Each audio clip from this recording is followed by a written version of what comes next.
Welcome, ladies and gentlemen. That's Justine. And she's Danielle. And this is That's What They Called News.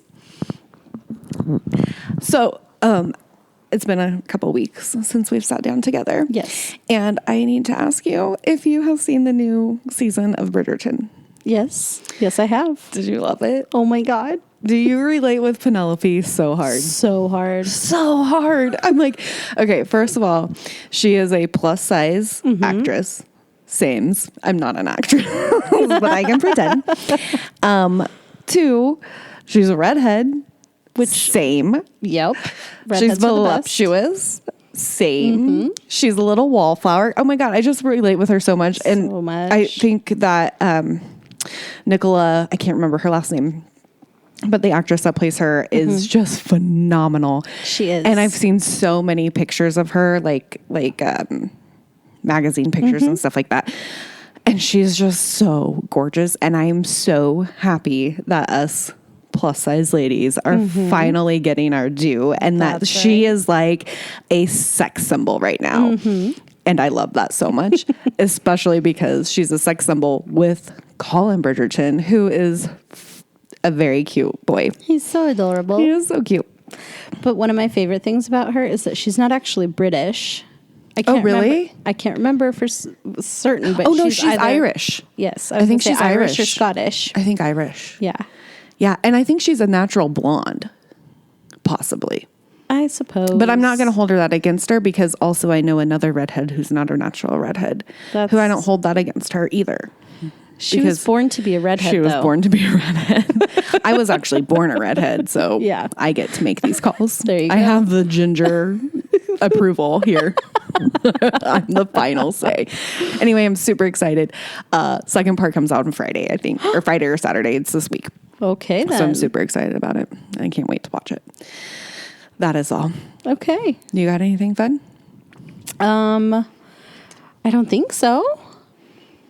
We were just talking about Supernatural, or not Supernatural, although that is a fabulous show. It is a fabulous show. I haven't watched that in a while. Stranger Things is what we were talking about, and needing to watch that some more because it's also a phenomenal show. I was a holdout for years. You still are a holdout. I am. I haven't gotten into it yet. I just felt like everybody was saying, this is such an amazing show. You have to watch it. That so many people told me that I was like, you know what? I'm not going to watch it because you told me I had to. I feel like I do that on a lot of things. Yeah. Shania Twain was one that comes to mind. Just out of principle, I was like, I hate Shania Twain. And now I'm like, sing to all of her songs. But my dad was obsessed with her when I was little. So. Yeah. I didn't like see it. That. She took too much attention away from me. Not at all. It wasn't that Middle bad. child syndrome much? A lot. I have that a lot. But yes, I need to get on the Stranger Things bandwagon, I guess. I mean, just give it a try. Get through the first episode before you totally say. I guess I could probably give Dateline a break. Yes, because you are not, in fact, 65 and retired. What? I feel like I am. Like, that is what we go to bed on, is Dateline. So on Roku, they have free streaming channels, like Roku streaming channels. And one of them plays Dateline 24/7. So we just put it on. It's always like, you can't fast forward. It's like watching cable. You can't fast forward. You can't pause. You can't do anything. You can't rewind. So you just jump in the middle of an episode and you're like trying to figure out what's going on. You almost feel like part of the story because you're like, I am also trying to figure out what's going on. My big one that I used to binge all the time was HGTV. Yeah. I love all of those shows. That was kind of our binge last summer. Ellie and I watched HGTV a lot. But okay, I guess we'll jump in here. What are we going to talk about today, friends? So today I have a whale of a tale for you. It's from 1923. Okay. This actually came from the Evening Star paper out of Washington, D.C., April 17th, 1923. It's called Bring in the Whale, says U.S. Court. Okay. All right. Jumping right in. Seizure order features legal fight for 75-ton fish found on coast by the Associated Press. 75 tons? Yes. Well, that's what it says in this one. Okay. Again, let's remember these old newspapers are real bad at getting facts right. So I'm it ready. starts out as 75 tons. Okay.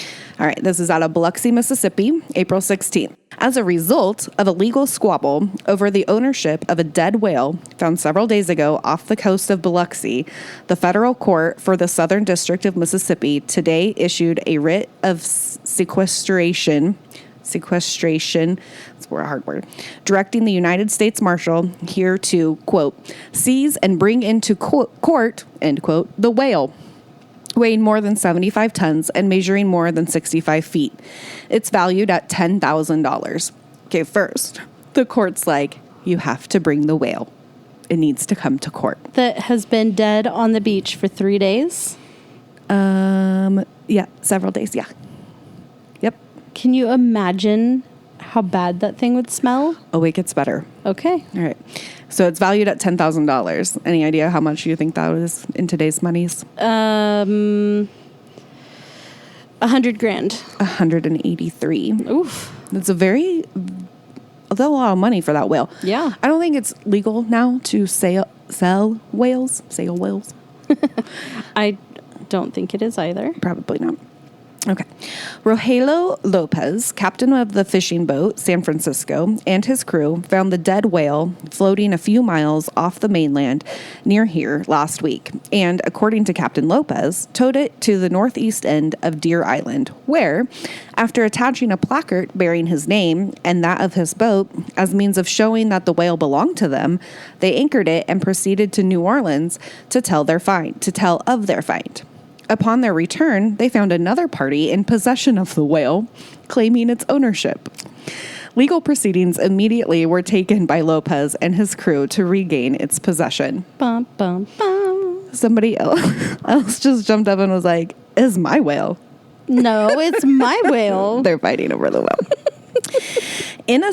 A suit in the name of Rogelio Lopez et al.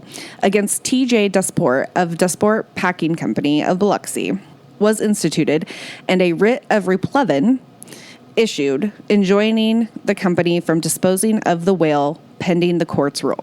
So I had to look up what writ of replevin was. Yeah. I also had to look up how to pronounce it. I'm glad you did. It is replevin. I did get that much.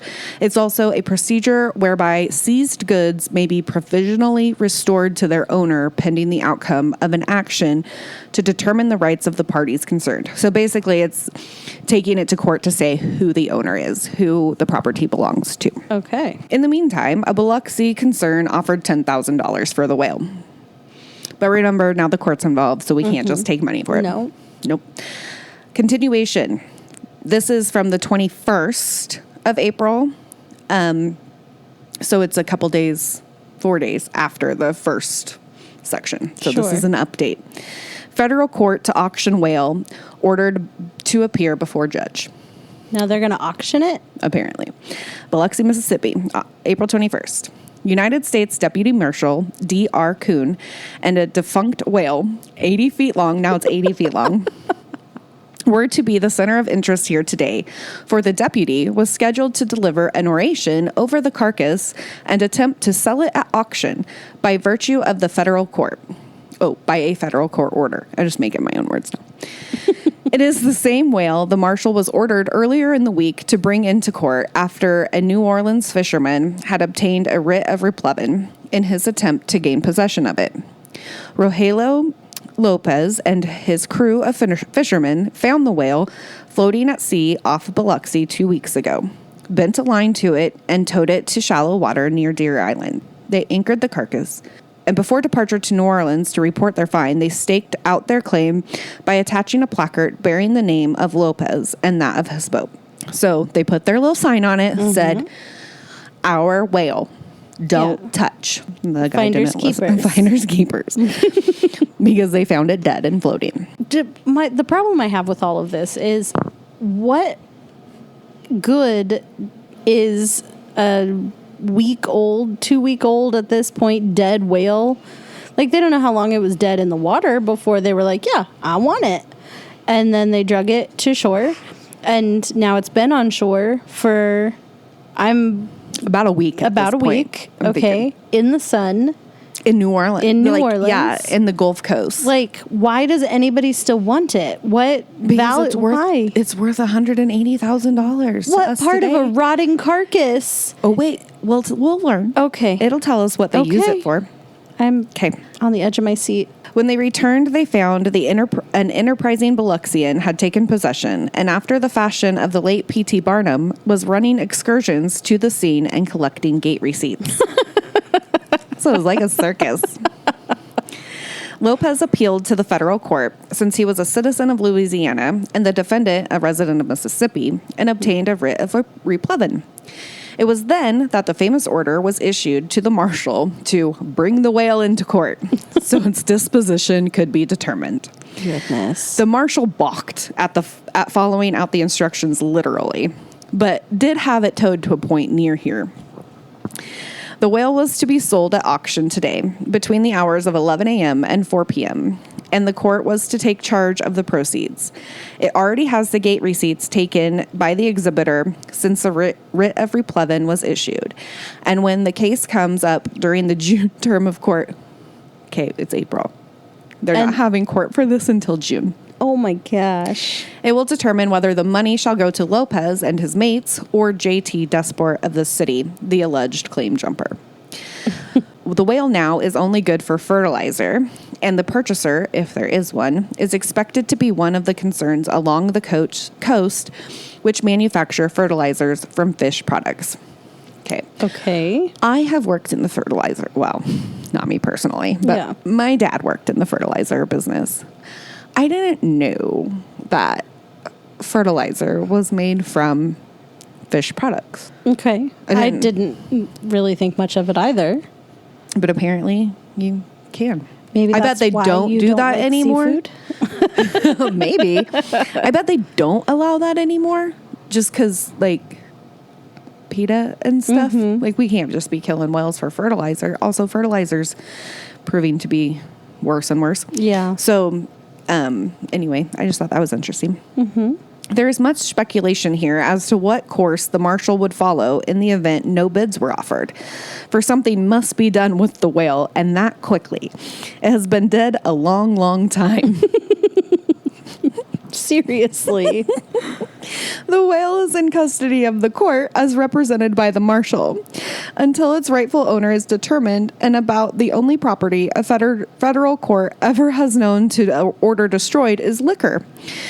And the whale certainly cannot be regarded as intoxicating within the meaning of the Volstead Act, it is argued, unless the state of the atmosphere within its immediate vicinity might cause it to be classified as such. So they're like, okay, the federal court might order it destroyed like they do liquor. Yeah. Because it's intoxicating atmosphere surrounding it. Because it smells so bad. Oh my gosh. It's a rotting whale. What? I can't even imagine how god awful that stench would be. It'd be so bad. Now we get to hear from an eyewitness who wrote a letter to the editor. I'm excited. This came from the Dawson News in Dawson, Georgia on May 8th, 1923. A Dawson man views the 65-ton monster of the sea. We're back to 65 tons. Mr. A.H. Miller of Dawson, who is a patient in the U.S. Veterans Hospital at Gulfport, Mississippi, saw the carcass of the 65-ton whale, which was recently found floating in the water near that place, and writes the news an interesting letter about the monster. It will be remembered that a dispute arose as to the ownership of the fish and legal proceedings being instituted. The U.S. Marshal for that district was instructed to bring the carcass into court, which he had not done at last account. No, because it's a dead whale that weighs 65 tons. I want to know how, way back, but let's go back to the very beginning. What year is this from? 1923. How, in 1923, would they have hoisted... They didn't. It's still in the water. But how would they have gotten it to the courthouse? Like, wouldn't it have been easier for the judge to go to the whale? Imagine the marshal's response when the U.S. court was like, well, you're just going to have to bring it in. I'd be like, you're fucking funny. He's like, wait, I'm sorry. You want me to do what? He's like, F this job. I'm over it. Yeah. I quit. This is my last Done. case. Nope. This poor Marshall. You go bring it in. You do it. I'm not doing it. Mr. Miller's letter, which gives some interesting facts about the whale, follows. Editor, Dawson News. I saw the account in your paper of the large whale that was towed in the waters of Biloxi, Mississippi. As I was an eyewitness to this great sight, I am pleased to write a few lines in regard to it. No disposition has been made of the hulk yet, and as it is getting very bad condition, it is very doubtful now if anything of value can be realized from it in the way of fertilizer and oil. Herewith, a description of the spectacle. A party of patients from the U.S. Veterans Hospital number 74 in Gulfport, Mississippi, went to Biloxi on April 16th to view a large whale anchored out 4.5 miles near Deer Island. Arriving at Biloxi by streetcar, we went to the Biloxi Yacht Club, where we boarded the pleasure boat Water Witch, which carried us out to the greatest scene of my life.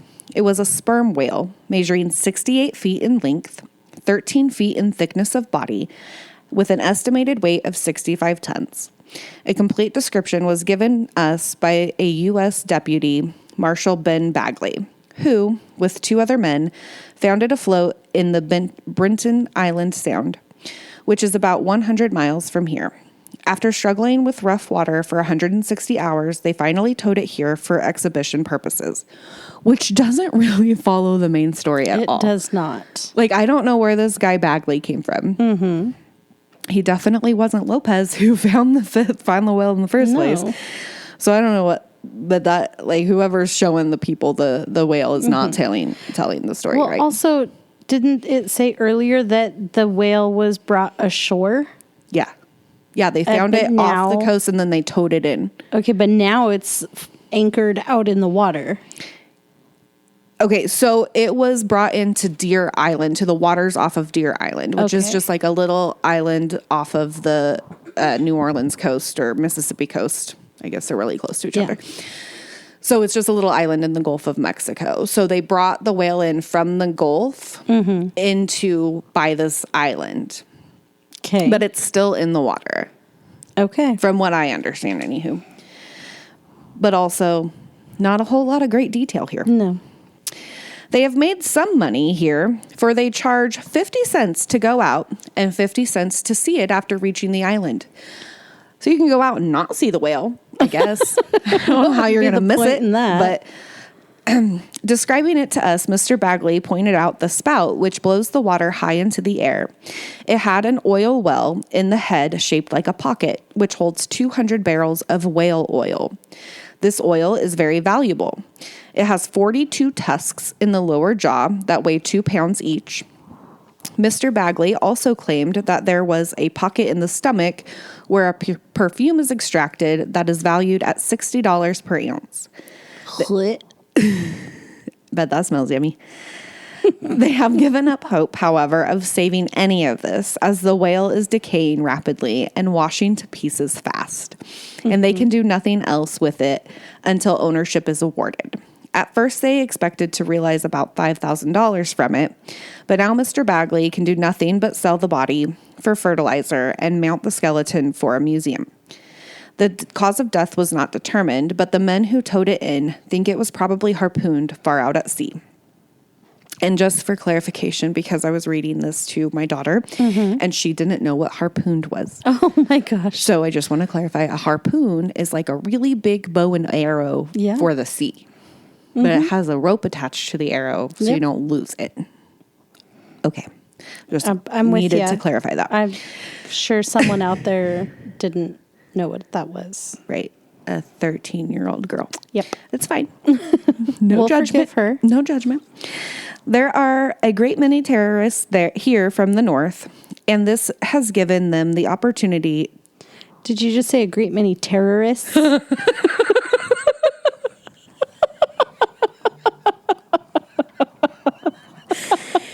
It's quite possible, as we both know how well I speak sometimes, but that is not what I meant. There are a great many tourists. Good job. Here from the north. And this has given them an opportunity to see in reality one of the sites they have often read about. I am yours very truly, Gulfport, Mississippi, A.H. Miller.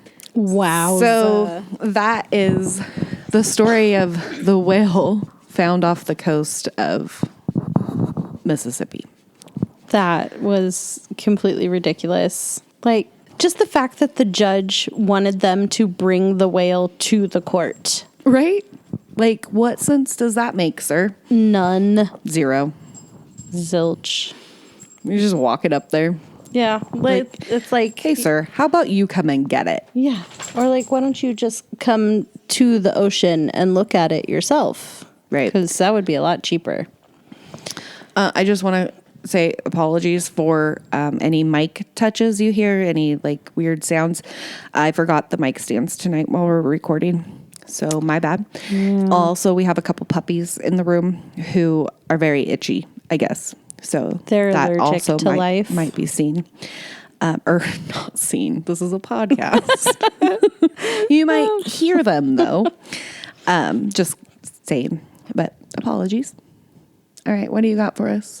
So this is from the Evening Star in Washington, D.C. on April 21st, 1923.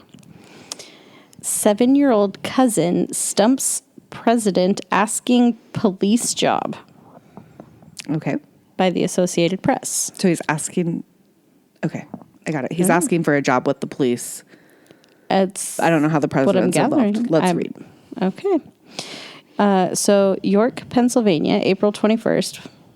There are some things that even the president can't do, at least, and preserve the dignity of his high office. So there's things the president can't do and still preserve his dignity. Sounds that way. Okay. Let's see what those things are. Walter Dickinson Haug, 7-year-old son of Reverend Dr. Walter Dickinson Howe of York, learned that today, and his prodding ambition to be a policeman went the way of most boyhood dreams. The other day, when he was refused a job on the York force, he resolved to appeal a higher authority, his cousin. Oh. And in this case, his cousin happened to be the president of the United States. Oh, he just really wanted to be a cop. Yep. That's so cute. President Harding replied promptly, "Oh, good. Dear Walter, I am afraid the York authorities would be doubtful about the right to intrude in this matter." It says, "I feel sure that a boy as big as you are ought to be thoroughly competent, but it is a little hard to get the regulations in such matters waived. I think the best thing for you to do is to wait until you grow about 2 feet taller, and then you will probably be able to get on the force, if you still want to do so." Oh, that's so cute. He's so cute. The president wrote back. 7-year-old innocence is the best thing in the world. It really is. I mean, that's the age when, like, my son told me that he was going to marry me when he grew up. Mm-hmm. And that he was going to be my Prince Charming. And that's so cute. It's so cute. I'm just really happy that now at 16, he will still like hold my hand or give me hugs and kisses in public. Like, he doesn't care who's around. Oh, that is nice. It's very nice. It is nice. Oh, my sister, not my sister. Jeez Louise. My daughter got a call out on Facebook the other day. I saw that. Did you see it? I did. So her and her little friends got together and decided to make a bracelet making business, which I knew about. They make these little rubber band bracelets. Yep. And they've been doing it for forever. And they can whip them out. And so they would take orders of like custom colors and stuff, and they sold them for $1 a piece. My daughter said they collected over $50, and that her and her friends donated it to the church that allowed our school to use the church because our school burned down. So they donated it to the school. to the church. I think that's so sweet. It was so sweet. And they weren't told to do this by any of their parents. None of us knew anything about it. We all are really close because these girls are really close, and none of us knew anything about it. We just got tagged in a post on Facebook, and they're like, oh, these sweet little kids. And I'm like, holy crap, I'm doing something right. Woo! Way to go. I'm really proud of you, sis. Things right.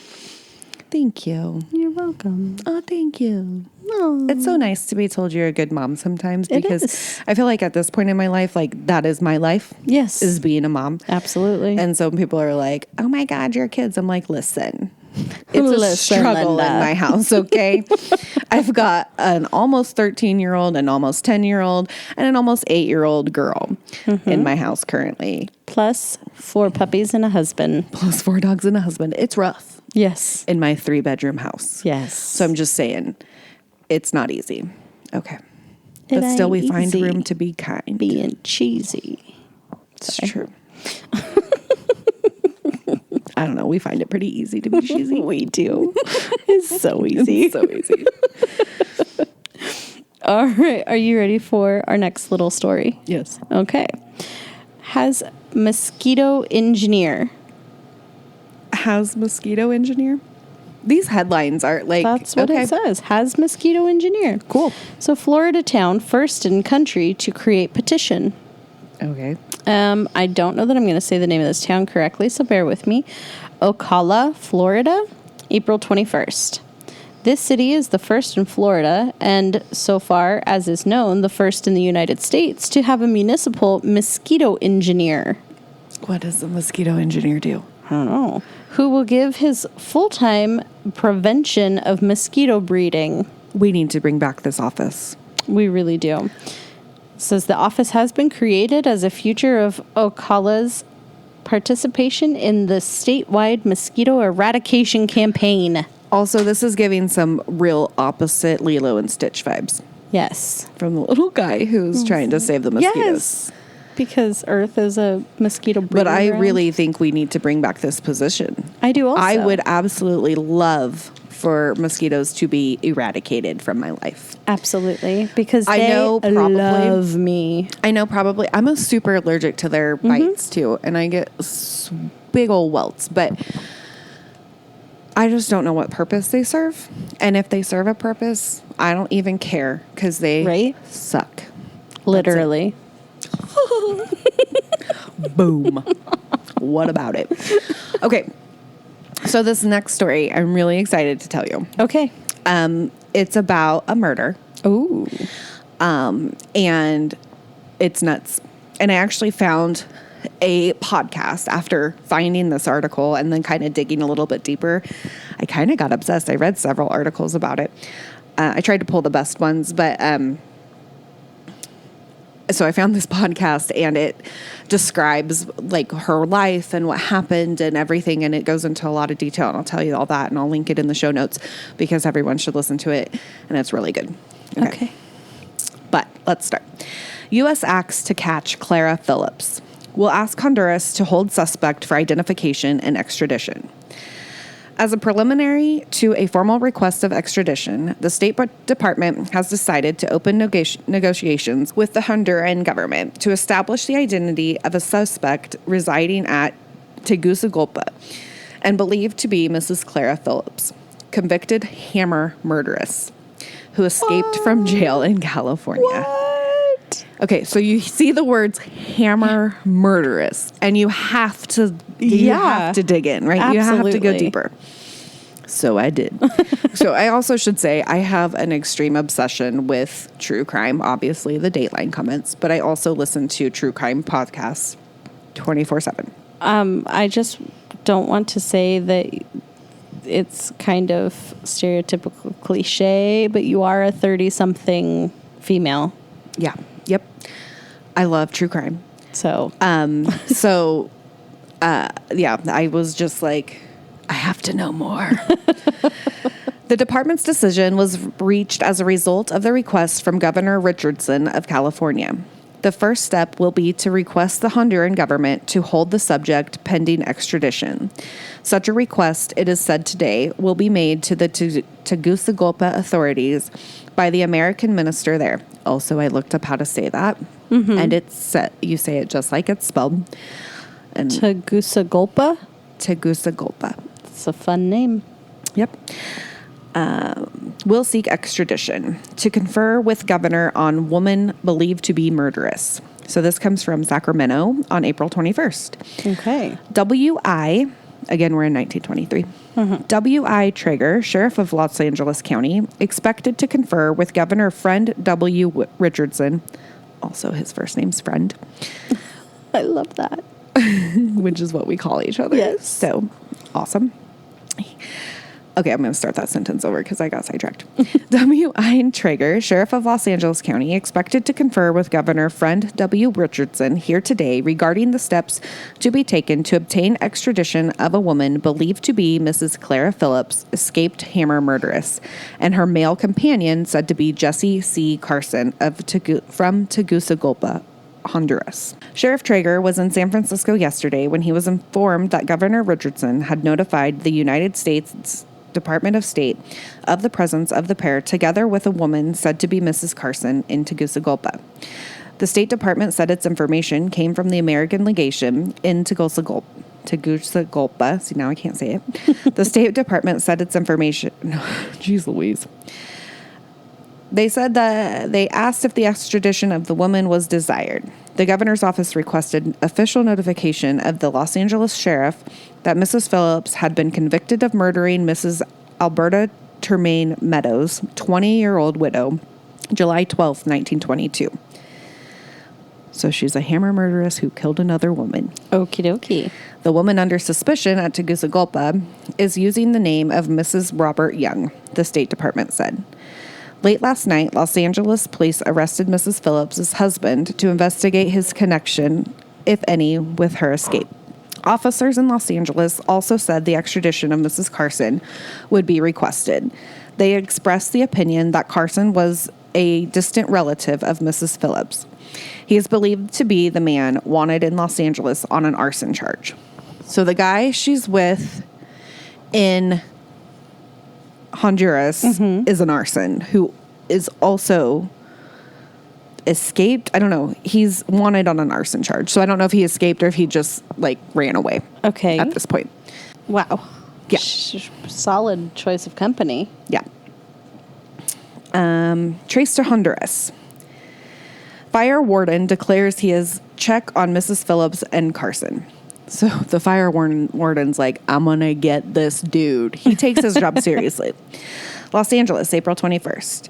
In discussing reports from Sacramento that Mrs. Clara Phillips escaped hammer murderess and Jesse C. Carson, wanted here on an arson charge, had been located in Honduras. Stuart R. Flintham, also great name for a fire warden, county fire warden, in an interview with the Los Angeles Times today, said that he thought he could trace practically all of the movements of Mrs. Phillips and Carson since they vanished from Los Angeles.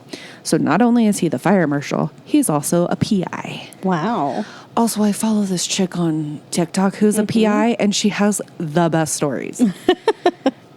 Is she the blonde one? Yes, who does her makeup as she's telling the stories. She's so great. Oh, I love her. And I don't do makeup, but I love her makeup. All right. Flintham said Carson was accused of having set fire to a grocery store he had leased to Walter K. Taylor in Belvedere Gardens, a suburb, after he had failed to oust Taylor from the property by other means. So he's like, this tenant won't get out. I'm just going to set fire to it. Wow. The fire warden said he had reasons to believe Phillips and Carson had been close friends, and while withholding any information he might have as to how Mrs. Phillips escaped from jail, where she concealed herself immediately afterward, the officer declared that on the night of December 28th, Phillips gave Carson $2,200 to take Mrs. Phillips, and the two planned at the time the women and Carson were to leave the country. According to Flintham, Carson and Mrs. Phillips went to New Orleans about January 15th and apparently had plenty of money. From that city, they went to Veracruz, Mexico, and thence to Mexico City. From there, Flintham declared Carson wrote to friends in Los Angeles. He had, quote, made a killing in oil and land transactions and mentioned Mrs. Phillips as a good pal. But the government of the United States was said to have taken a hand in the search. Really? And Mrs. Phillips and Carson, learning of that, fled to Guatemala, then to Salvador, and then to Honduras. So Mr. Fire Marshal wants to take the credit, but it was like, actually, the government helped. But I'm really curious about why they would go back to where they know he is already wanted. Like, if he was an arsonist in Honduras. No, he's an arsonist in California. Okay. He's wanted in California. Not in Honduras. Arson, not in Honduras. He's from Honduras. Okay. I missed that entirely. This is from the Seattle Star on July 15th, 1922. Mm-hmm. Hammer murder is described by woman. Tucson, Arizona, July 15th. Mrs. A.L. Phillips, held here for extradition to Los Angeles on a charge of beating Mrs. Alberta Meadows to death with a hammer, defied the third degree today. So this is after she was brought back to the U.S. She was extradited. She was extradited from Honduras and brought back to the U.S. Okay. And so they took her to Tucson. She was in Tucson first. Mm-hmm. So now she's there waiting to go back. So she says, quote, "I'll talk when I get back to Los Angeles," was her only reply to questions. The woman accused of deliberately killing the girl whom she considered a love rival sits calm and smiling in her cell. She even denies that she is Mrs. Phillips. "I'm ready to go back to Los Angeles," she said placidly when informed Sheriff Traeger of that city was en route to take her in charge. Confronted with letters found in her handbag, signed with the name Clara Phillips, the alleged, quote, hammer murderess, remained undisturbed and smiling, insisted she was not the person, quote, wanted for the slaying. So this bitch is like legit psycho. She really is. And this podcast like goes into like her past and stuff. Mm-hmm. Like she is crazy. Oh, crazy. Okay. And then perhaps, and I don't know, were tranquil replies to questions fired at her by the police. And that was by Lansing Warren. In Los Angeles on July 15th, Mrs. Peggy Caffey, eyewitness to the, quote, hammer murder in which Mrs. Alberta Meadows was slain, today reenacted the tragedy in the hills near Los Angeles for the benefit of the police. She reenacted the events. Yeah, they took her back to where it happened, and they're like, show us. Okay. Mrs. A.L. Phillips, held under arrest at Tucson, Arizona, is accused of the murder by Mrs. Caffey and by her own husband, who says she confessed to him. I thought this was interesting in the podcast. They say that she didn't tell her husband right away. That Mrs. Caffey killed the chick? No, that she witnessed the killing. Okay. Because he was getting ready for a big job interview the next day. And she didn't want him to be like out of sorts. So she just didn't tell him until he got the job. And then she confessed everything. I don't know if I would have been able to wait to tell someone. Yeah, I'm a little selfish in that I would have called you and been like, hey, friend. I don't care what's happening in your life. You need to hear this. Yes. Yeah. But wasn't that thoughtful of her in a weird 1920s way? I mean, he was probably the sole provider for the household. It's true. It's true. Maybe he had been out of work for a while and was just getting a job. It was the 20s. Maybe he was he really hated his job. I don't know. It was important, but he did get the job. Well, that's good for him. I'm glad. At least it paid off for her waiting. While the police looked on, Mrs. Caffey demonstrated how she alleges Mrs. Phillips, goaded to cold rage by belief her husband was intimate with Mrs. Meadows, lured the alleged other woman to a remote spot, and then, first accusing her of misconduct, slowly killed her by striking her with a hammer purchased especially for the occasion. I guess at least it wasn't a dirty, crusty, dusty hammer. Oh, yeah. Okay, again, in the podcast, I don't want to ruin it all, but oh my God, it was so good.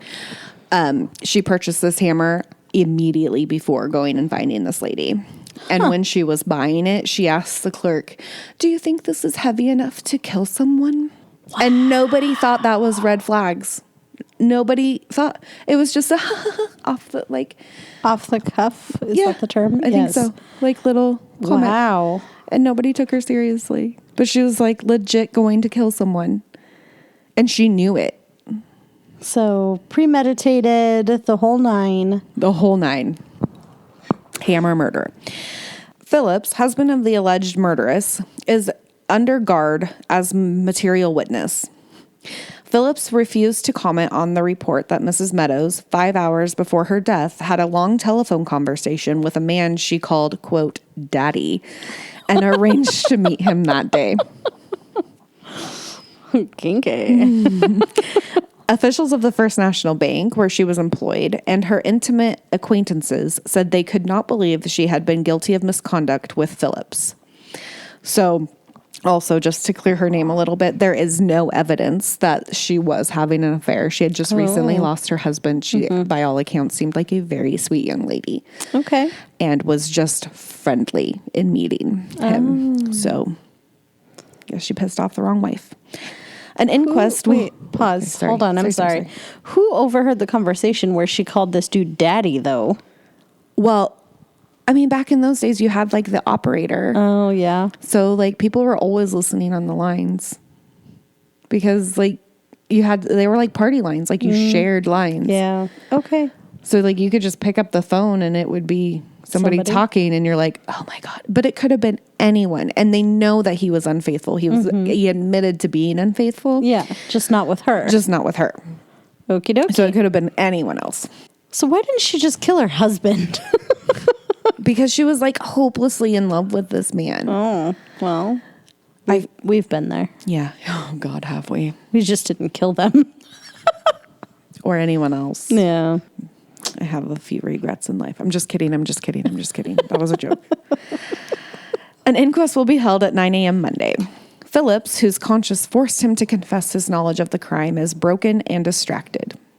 Quote, my wife was crazy, absolutely insane when she did that terrible thing, he said.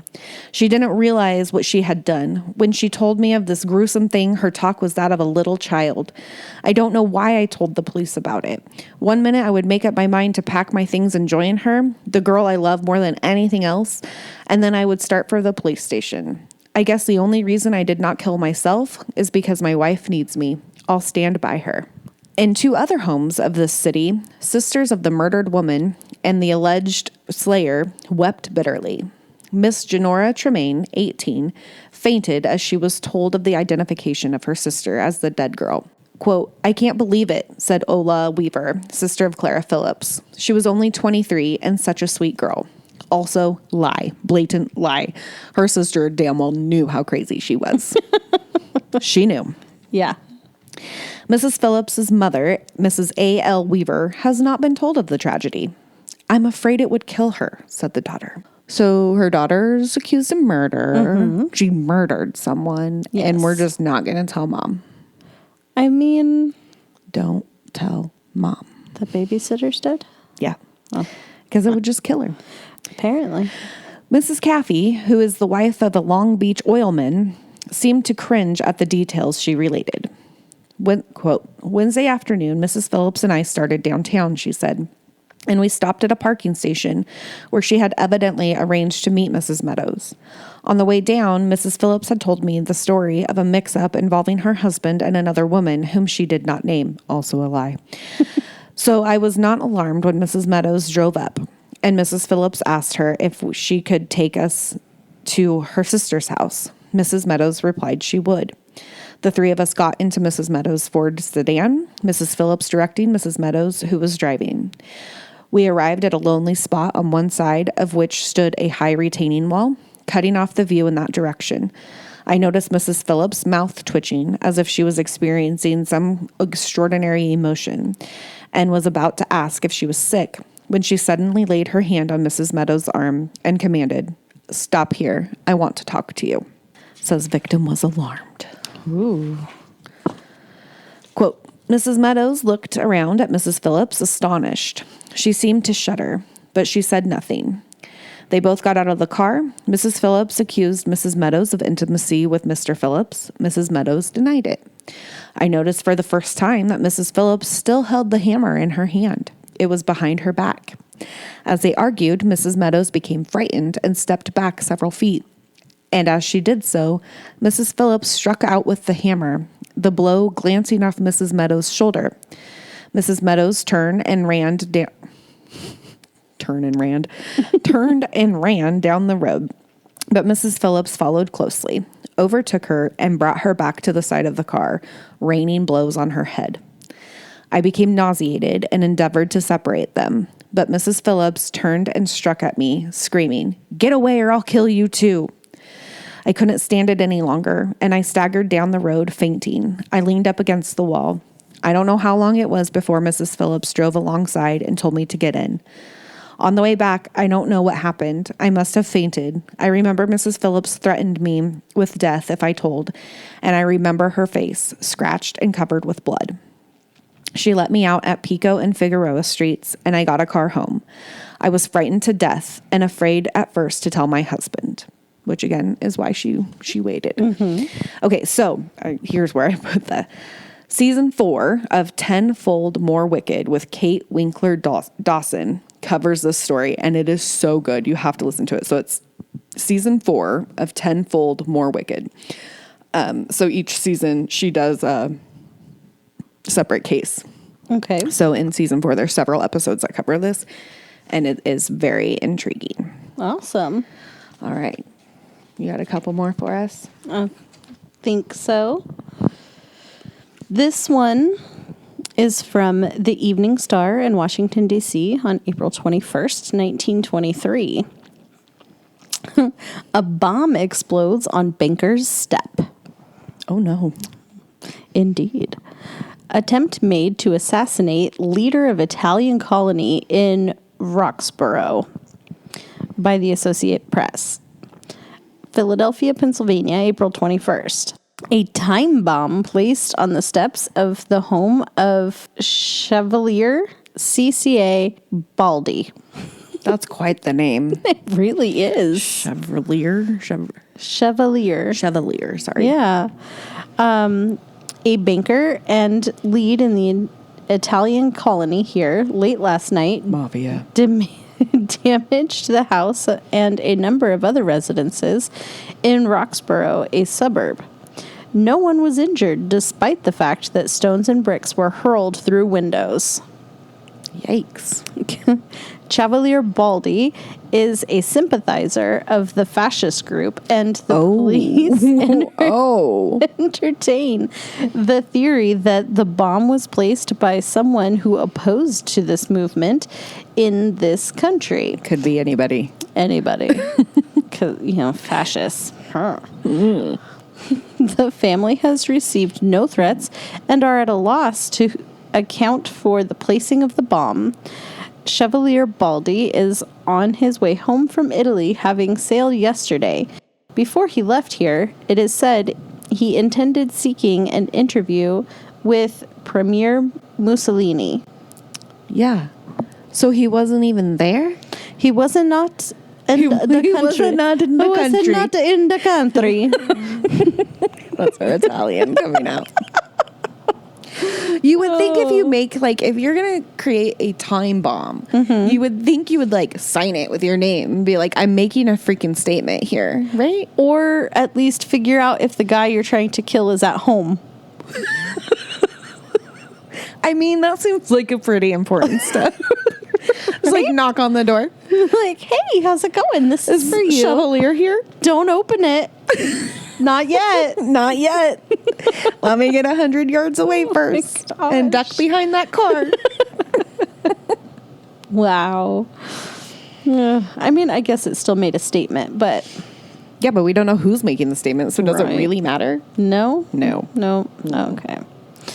Our next one is about doctor arrested, robbery charged. Okay. Detectives alleged Charles McDonough of Casualty's stolen dead man's watch. Why did the doctor need the dead man's watch? I have no idea. Okay. You would think the doctor wouldn't need a watch, but all right. Mm-hmm. Maybe it was a really nice watch. Maybe he just liked it. I guess. Let's find out. Finders keepers. I found it on your wrist. Now it's mine. I want your watch, by the way. You can't have my watch. It's mine. Okay, Dr. Charles McDonough, a member of the staff of Casualty Hospital, was arrested this afternoon by detectives Messer and Mansfield on a charge of grand larceny. It is alleged that he took a watch and chain and Knight Templar charm set with a diamond from the body of Henry C. Knowles, veteran letter carrier who died several days ago. The detectives say the young physician admitted he took the property and gave them the watch, chain, and charm. Well, at least he gave it back. True. That was nice. Uh-huh. I mean, what's the dead guy going to do with it, really? I mean, he really didn't need it. But his wife might have. I guess. Knowles, who resided at 621 Pennsylvania Avenue. Because we must know their address. Yes. Was taken suddenly ill in a lunchroom and died on his way to the hospital. Oh, no. It was shortly after the body reached the hospital. It is charged that the robbery was committed. Dr. McDonough is 26 years old. He gave his address as 486 Deltafield Avenue, New Brighton, Staten Island, New York. So you knew where not to go. I guess. He graduated from local college last year and has been at Casualty Hospital the past several months. He was locked up for a hearing in police court Monday morning. Wow. I don't feel like that's much of an investigation. It's just like, hey, did you take this stuff? Yeah, I did. Here you go. You can have it back. You can have it back. I haven't pawned it yet. Like, what did he think he was going to do? Wear the dead man's watch and Knights Templar thing? Like, they know who's a knight. They do. It's very specific, yes. We know that. We do. Well, we have Masons here, not Knights Templar, but still, it's the same type of deal. Yeah. It's the same fraternity type of situation. Brotherhood, if you will. Brotherhood. All right. Oh my gosh. This next one sounds a little kinky from the headline, I'm not going to lie. I can't wait. Handcuffs used to keep newlyweds together. Okay. This is by... I have a couple questions, but I would like to hear the article first. All right. It's fairly short, so you'll get to ask them quickly. By the Associated Press in Bridgeton, New Jersey, April 21st. Fearing the bonds of matrimony would not prove strong enough to prevent frivolous-minded friends from separating them before they could get out of town on their honeymoon, Mr. and Mrs. Percival and Wilson linked themselves with the added bond of handcuffs after their wedding. So they didn't want to be separated. No, they thought their friends were going to separate So my question was like, are we like, is this like an arranged marriage where like we don't want you to run away type of deal? Like from each other, but no, they didn't want people to take them away from each other. That's so sweet. Cute. That's like what do they call those? Oh no, that's when you meet somebody as a cute meet cute. A cute meet. I don't know. It's a meet cute. A meet cute. I just watched the movie The Holiday last night, and that's where they talk about it. Oh, really? Yeah. That's an old movie. How did I not catch on to that? I don't know. Like you need to watch The Holiday. Creepypasta is another one I don't understand. I don't get that either, but someone will tell us. Someone let us know what creepypasta actually means, because I'm too old to Google it. I don't want to use the Google machines. I don't either. Is that all we got? Nope. There's a little bit left. All right. Safety Commissioner Tyler, who furnished the cuffs, denied rumors that he had withheld the key. When last seen, he said the pair were riding out of Bridgeton, cuddled close. Aww. The bridge room had the key in... Bridegroom. Let's start that sentence over. The bridegroom had the key in his ring pocket. Oh, that's sweet. So, like, did you keep the key? And he's like, no, you freaking idiots. I didn't keep the key. My gosh.